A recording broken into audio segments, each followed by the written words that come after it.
你现在591打开你就看得到，你去找捷运东门站附近的公寓哦，它又有学区加成哦，它有都更的潜力，就很贵，就是真的很贵。谁有这个闲钱在那边趴那么久？就有人有，这种人就活该赚钱了。所以这个世界本来就是这样，有钱人要赚钱比较容易，而且那个是他的闲钱，他不影响他的生活。等一下拿3000万出来趴，剩下多少办贷款，然后觉得很懒就算了，占我的席位哦，没的。这等要多少？3450给他趴下去哦，趴在公寓里面。然后再来个包租代管出租或是干嘛，他就不管这件事情了。过了5年哦，过了10年，给他撞到都更，他这个又是倍数，就很夸张啦。有钱人在赚钱的速度跟效率跟机会哦，都不是这个我们中产阶级平凡的中产阶级可以比拟的。他用闲钱赚到一个又是倍数，你要怎么赢过他吗？买公寓自产好吗？自产客揭露公寓自产3大真相。避免你踩100万等级的地雷哦。先说结论，公寓自产蛮 OK 的，但我建议你优先考虑2楼，公寓2楼，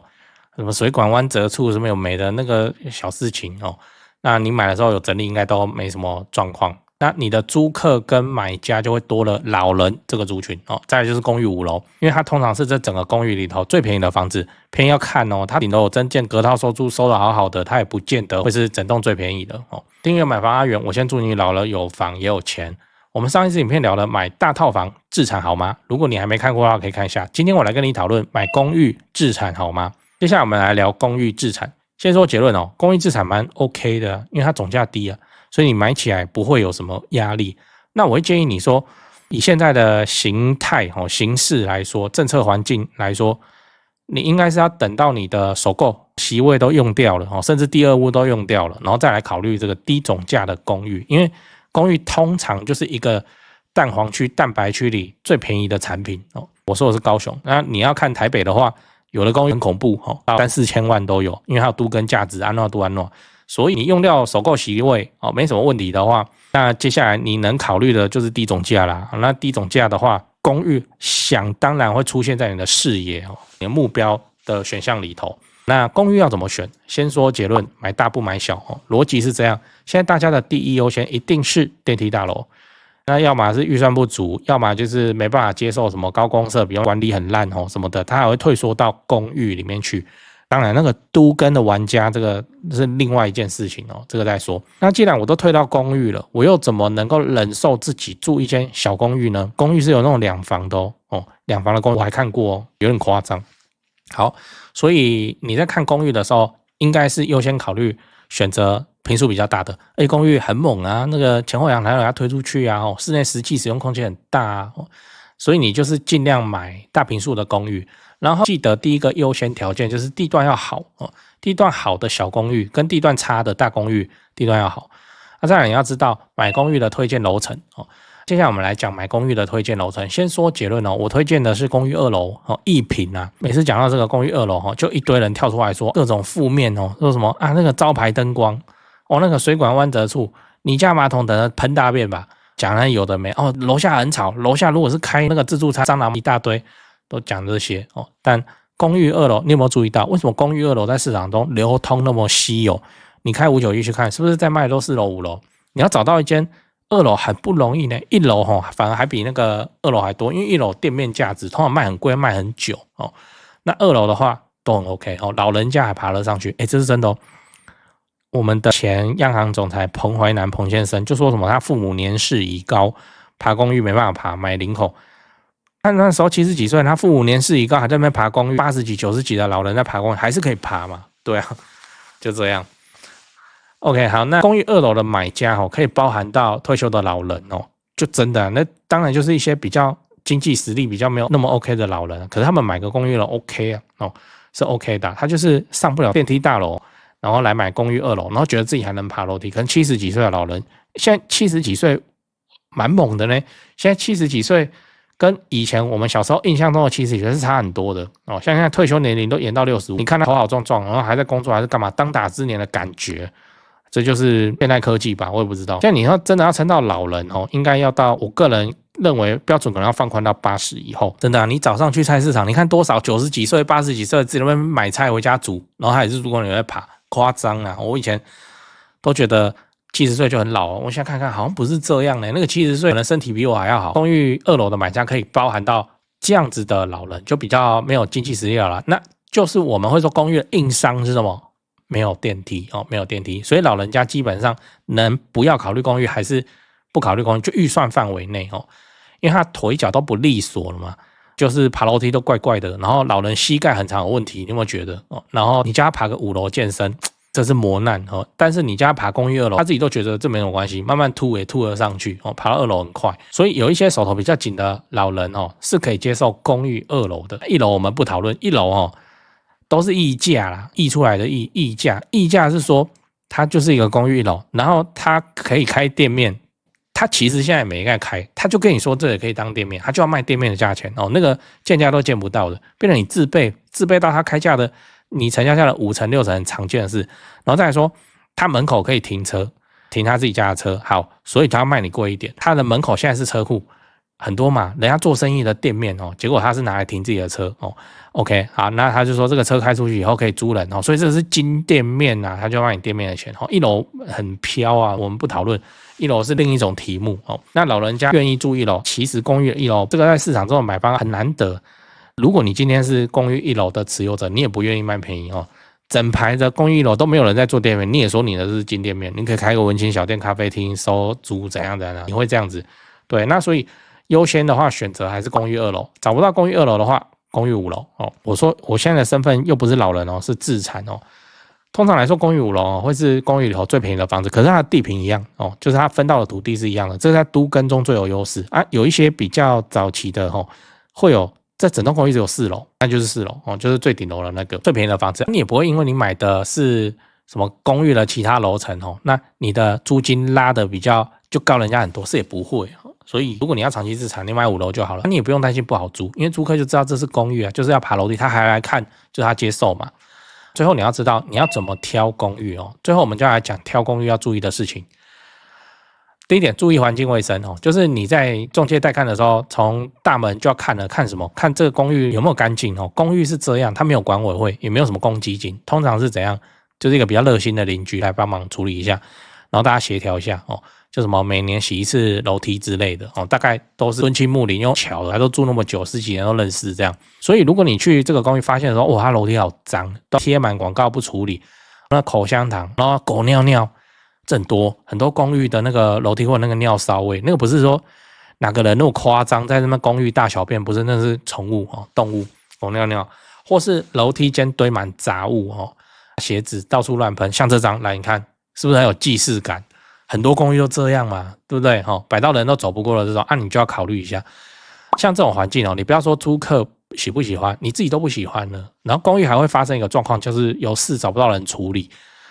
真的哦，这个我同学遇到2次哦，像公寓突然停水就停水了，然后也没人通知你要提早怎样都没有，反正就停水，然后找水电来看。结果我问一问，其他的也是租客，就不知道抽水马达是怎样在哪里哦，最后在哪边找到？放在公寓前面的柱子下面，那个是公区呢，公共区域耶。那也就是说，路过的那个阿萨布的人哦，如果那边手上有个什么棒子，那给他敲下去，然后整栋都停水，就会有这种莫名其妙的情况哦。买公寓会遇到问题，因为现在的住户都是来来去去的，公寓很多隔套收租的哦。公寓隔套收租这个是一个很标准、很正统的流派，很多啊，很大量。那又没有一个管理员的角色在那边记录来来去去，所以说遇到事情的时候，你都不知道谁会有办法去处理，就这样哦。例如说大门锁坏了，公寓有自己的大门嘛，那个门锁坏了嘛，哦，坏了之后很麻烦啊。好，那电梯大楼很简单，我说的是1楼的门锁哦，公区的门锁坏了，电梯大楼很简单啊，找一个锁匠来换掉，而且都是管委会去处理，有公积金嘛。但公寓就很麻烦哦，你要各家收钱哦，大家点一点这样，然后换好以后再把钥匙配给各家，整个流程就是算是复杂的。所以公寓自产是这样，没事的时候都没事，一有事的时候你会很麻烦哦。哦，对哦，这几件事情先讲，不然怕忘记。就现在不是房地产吹冷风嘛，这已经是事实了。那我自己的观察是这样哦，跟你分享一下。先说台北哦，台北市、新北市。那台北目前依然持续在成交哦，那成交的行情没有特别的高，也没有特别的低，就行情这样。只是说现在的买方分布已经变成说50%是自住换屋，那50%是财富传承，投资客几乎都离开台北了。那我想这个也不赖嘛，就没有投资客在那边恶性炒作那前面讲到那个50%自住换屋，自住换屋很重要的考量就是小朋友的学区所以蛋黄依然非常坚挺那50%的财富传承那财富传承讲的就是就天龙人嘛有钱的天龙人，那通常都是怎样？长辈就是看生几个小孩，然后每个小孩一人帮他们买一间这样要给小孩的这种属性，所以他那个也没有要投资，也没有要炒作啦，就是保值就好财富传承那你有钱，你要放在全台湾最顶尖的房地产市场来自住换屋或是财富传承都可以只是说现在成交在4500万以上已经是目前的常态我居然还有观众去买超过1亿的大安区房子，然后他们说我台北前辈的团队服务是非常的顶级他们的家族很满意这样对，所以你要看那些财富传承用的房子或者好学区的房子你就加我前辈的 LINE 小老鼠拜台北，小老鼠买台北这样加了，你就看到他的大头贴那个是助理在顾的那他们会不定期的 po 这些房子给你参考。 OK 那讲完台北讲高雄高雄的情况是也一样市场降温那之前的乱买乱出价族群就不见了，我认为这样很好，因为这样子我们就可以专心瞄准重大建设，就比较不会有那外行乱出高价的乱，你知道。那自从我拍了会员影片我会员影片不是说都会拍重大建设嘛，那陆陆续续我拍了高雄的重大建设有楠梓台积电到凹子底3大开发案，富邦凹子底 BOT 案，到71期4地重划，新高雄火车站，到亚洲新湾区你们观众很奇怪我拍一个重大建设，你们就跟着买一个重大建设附近。高雄我是很有信心没想到说这个观众好像比我还有信心买的比我还贵，买的比我还多真是蛮夸张那看好高雄，你瞄准重大建设，就找我推荐的台湾房屋美术之星店那在高雄你要卖还是要买那你就给他们一条龙就好了，就跟我一样，我过去10几年都是他们处理的，这是真的那我付的中介费这样子加起来早就超过7位数，那你看我还是愿意推荐他们，就是真的很没问题嘛很专业很 OK。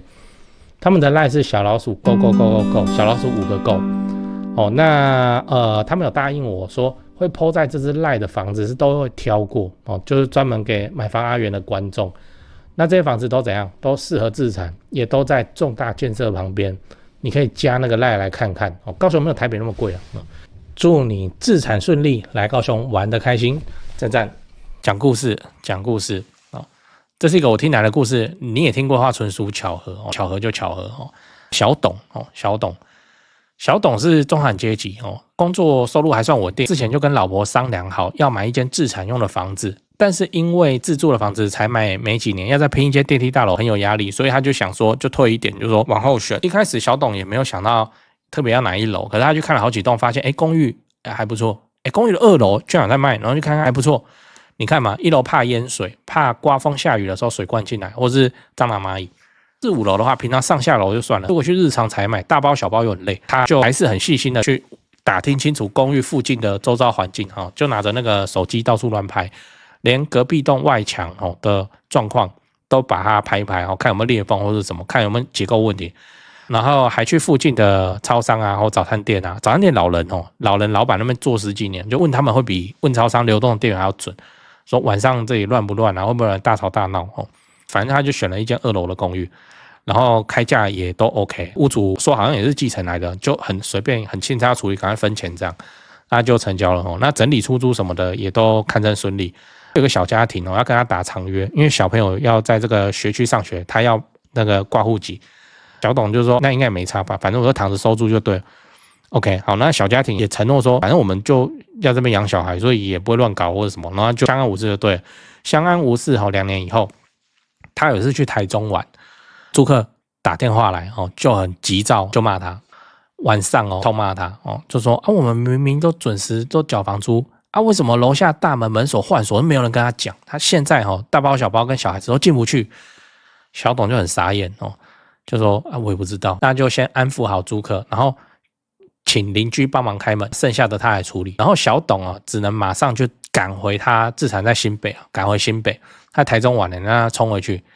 然后都很晚了，还是这样打扰人家有在赖上先跟大家讲，就问一下邻居说大门门锁怎么被换掉？